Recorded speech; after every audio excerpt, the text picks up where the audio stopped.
the night of November 13th, 1974, Ronald DeFeo Jr. burst through the front door of Henry's Bar in Amityville, New York, screaming hysterically for help, because his entire family had been murdered. His friends from the bar followed him back to his house at 112 Ocean Avenue, where they came across the bloody aftermath. 5 members of the DeFeo household lay dead in their beds, still wearing their pajamas, completely covered in blood. Each of them had been shot at close range in their sleep. And the story only became more shocking the next day when none other than Ronald DeFeo Jr. himself confessed that he was the one who had committed these heinous murders, and when he eventually claimed that he'd heard demonic voices that told him to do it. But the night that Ronald DeFeo Jr. murdered his family was only the beginning of the terrors that plagued what came to be known as the Amityville Horror House, after the family who moved in afterward claimed that the home was haunted. And though that story has since been made into several movies and remains well known to this day, the true story about what happened isn't what you might think. You're listening to History Uncovered, brought to you by the digital publisher All That's Interesting, where we explore the uncharted corners of the natural world and the world past. I'm All That's Interesting staff writer Austin Harvey, and this is the true story of the infamous Amityville murders and the alleged hauntings that followed.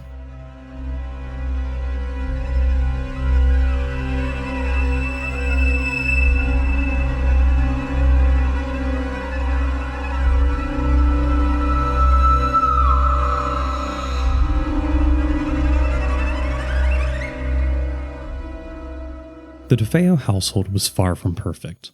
Ronald DeFeo Sr. was an overbearing, domineering, and often abusive patriarch.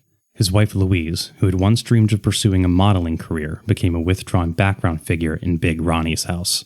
Louise's parents never approved of their daughter's romance with Ronnie and cut ties with the couple until 1951, when they had their first son, Ronald Joseph DeFeo Jr.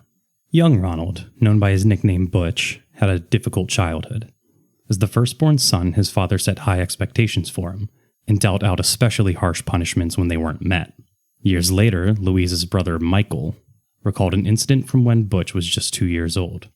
As Michael remembered it, we were all sitting down in the basement watching TV and, I don't know, the boy had done something. All of a sudden, he stood up, the father, and just pushed the boy this way into the wall. The boy banged his head or part of his shoulder or something. Butch was also an extremely overweight child who suffered verbal abuse from other kids at school, calling him names like the Blob, Bucky Beaver, and Pork Chop. Butch wasn't an only child for long, though. In 1956, his sister Dawn was born. Then, in 1961, the DeFeos had another child named Allison. Only a year later, they'd had their second son, Mark. But shortly after Mark's birth, Louise decided to leave her husband. To win her back, he expressed his love for Louise by co-writing a song called The Real Thing, a song that was later recorded by the jazz legend Joe Williams. Big Ronnie's musical expression of love evidently worked because the couple was back together and welcoming their third son, John Matthew, into the world.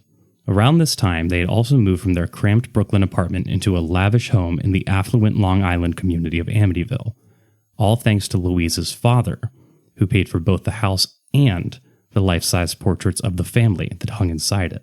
But a new house and a nice community wasn't enough to fix the damage that Butch's troubled childhood had caused him. As a teenager, Butch started to rely heavily on drugs and alcohol to cope. He lost most of his childhood weight, largely due to amphetamines, and regularly got into fights, a trend that only worsened when he started going to the local bars. At one point, in a fit of rage, he even threatened his father with a gun. He had a job working at his father's auto dealership, but he hardly ever showed up, and when he did, he would leave work early out of boredom.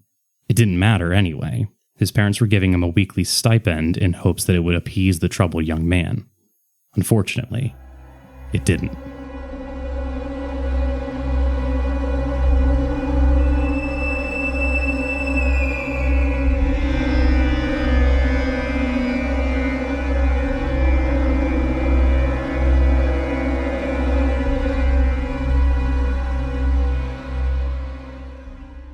By 1974, 23-year-old Ronald DeFeo Jr. was still living at home, barely working, and spending his days getting high, getting drunk, and getting into fistfights when he'd had a few too many and said the wrong thing to the wrong person. In those days, the local bars were his true home, so no one was surprised to see Butch at Henry's Bar on November 13th, 1974. But while there throughout the afternoon, he'd been calling his house and not receiving an answer, and complaining about it to anyone who had lent an ear. Eventually, it seemed he got fed up and left. What was surprising, however, was that Butch came back a few hours later in a frenzy, screaming, "You got to help me! I think my mother and father are shot!" A few of his friends hopped into a car with him and drove to the DeFeo house only a block away. The house was completely silent, except for the barking of the family's dog from the kitchen where it was leashed to the back door. As Butch and his friends walked through the house, they discovered room by room the grisly truth. It wasn't just Ronald and Louise DeFeo who had been shot. It was the whole family, including Mark, who was only 9 years old. Naturally, the first person questioned by police was Ronald DeFeo Jr. Initially, he claimed that it couldn't have been him. He had been at work all morning and the bar all afternoon. But the state of the bodies showed that they had been dead since well before 6 in the morning. When they called his bluff, Ronald frantically changed the story, something he would soon do again and again. At one point, he tried to convince the police that a mob hitman named Louis Fellini killed his family and forced him to watch. Unfortunately for DeFeo, Fellini was out of state at the time. Now that he was apparently out of excuses, Ronald DeFeo confessed the truth. He murdered his family himself. But even after his initial confession, he changed his story multiple times. In one version, he claimed that his sister Dawn approached him about killing their family. They were supposedly only going to kill their parents, taking the rest of the children to their grandparents' house beforehand to keep them out of the home. In this version, Dawn killed their father, and then their mother, in a bout of insanity, killed the other children before Ronald shot and killed her. In the second version of this story, Ronald DeFeo Jr. claimed that Dawn had been the one to kill the entire family before he killed her himself. Ronald DeFeo Jr.'s most infamous claim, however, was that he was possessed by the devil and that the devil made him kill his family. A jury ultimately decided that Ronald DeFeo Jr. killed his entire family in cold blood while they were asleep in their beds. He was convicted on 6 counts of second-degree murder and sentenced to 6 concurrent sentences of 25 years to life. Nevertheless, DeFeo's claims of demonic possession and voices had captivated the public's imagination, especially after the family that moved into the house next claimed that they were being terrorized by malevolent spirits.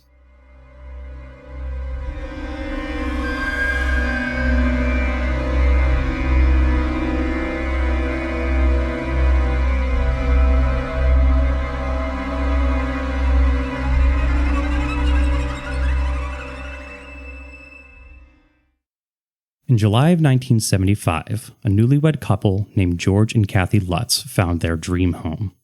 It was a beautiful 3-story, 5-bedroom Dutch colonial home on Long Island with a swimming pool and a boathouse, and it was listed for $80,000. According to George, they had looked at over 50 homes during their search. They'd have been foolish to pass up on such a good deal. There was, of course, a catch. This was the house where Ronald DeFeo murdered his entire family 9 months earlier. After George and Kathy's real estate agent detailed the house's past, the couple took some time to think things over and discuss the decision with their kids. In the end, they felt they could handle the house's past and purchased 112 Ocean Avenue in December 1975, only 13 months after the murders. As an added bonus, for only $400, the real estate company included the DeFeo's furniture. A friend of George's then insisted that if they were going to move into this house, they should have a priest come by and bless it. Father Ralph Pecoraro arrived at the house as the Lutzes were unpacking on December 18, 1975, to perform the blessing.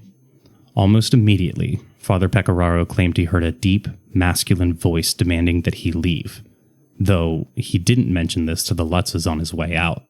It wasn't until a week later, on Christmas Eve, that he called George Lutz and advised him to stay out of the second-floor bedroom that Kathy had been planning to use as a sewing room, before the call was suddenly cut short by static. The Lutzes allegedly then began to experience strange and disturbing phenomena throughout the house. At first, they said they experienced inexplicable cold spots in different parts of the house and loud noises that woke them in the middle of the night. Kathy said she felt an unseen person touching her on several occasions, and even claimed that one night she woke to find that her face had been transformed into that of an old hag, and that it took hours to return to normal. Meanwhile, George started involuntarily waking up every night at 3:15 a.m., the exact time at which the DeFeo family was murdered, and said that he would sometimes see Kathy levitating above their bed. The couple also reported seeing 2 red eyes peering in at them from the upstairs bedroom window. Their daughter Missy said the eyes belonged to her angel friend, Jody, who would appear to her in the form of a large pig. The children began arguing more frequently, and George became reclusive and obsessed with the fireplace, which never seemed to be warm enough for him. The final straw for the Lutz family came on January 13, 1976, only 28 days after they moved into the house. This is George Lutz's account of what happened that night. I was lying in bed and everyone was asleep, and Kathy lifts up off the bed and starts to slide away from the bed and away from me. I feel something get in the bed with us. I'm unable to move. I hear the kids' beds continually slamming up and down on the floor and being dragged. We heard these pigeons on the air conditioner top overhead from the master bathroom, and they're fluttering all night long, and yet there are no pigeons there the next morning, or any nest or anything like that. The lights flickered. We brought the dog up to stay right by the bedroom. We tied him right to the doorknob, and he's up going in circles and throwing up all night. The boys came down in the morning absolutely frightened. They were unable to get down to me, and I was unable to get up to them. Missy came in and just asked what was that all about, and Kathy had no memory of much of it.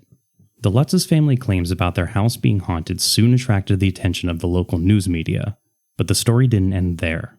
This case quickly became so famous that it was turned into a book, The Amityville Horror, which later inspired several film adaptations.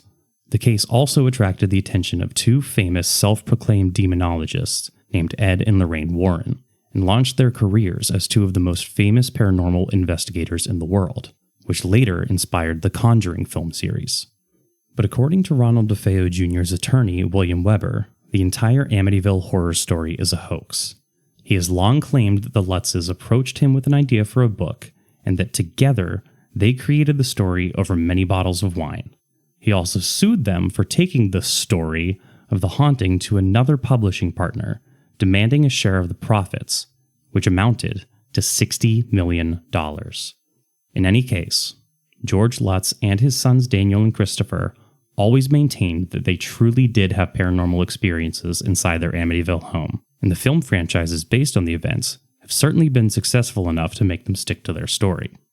In the end, despite any claims of paranormal activity, there was only one confirmed horror that occurred at 112 Ocean Avenue in Amityville, New York, a very real horror that had nothing to do with demons or spirits. No matter what, that house will always be the place where one night in 1974, a troubled young man with a gun committed one of the most haunting crimes in modern history.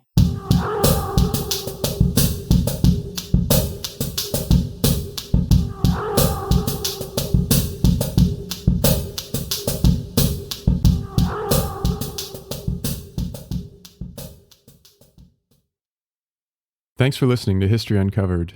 I'm History Uncovered's producer, Kit Westneat. If you like the show, help others find us by leaving a review on Apple Podcasts or Spotify.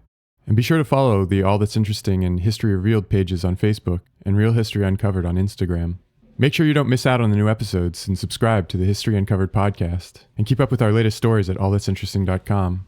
If you have a question about the show or just want to say hi, feel free to call us at 929-526-3029 or email us at podcast@allthat'sinteresting.com. This podcast is part of the Airwave Media Podcast Network. Visit airwavemedia.com to listen and subscribe to their other fine shows like Legends of the Old West and Redacted History. Until next time, keep exploring.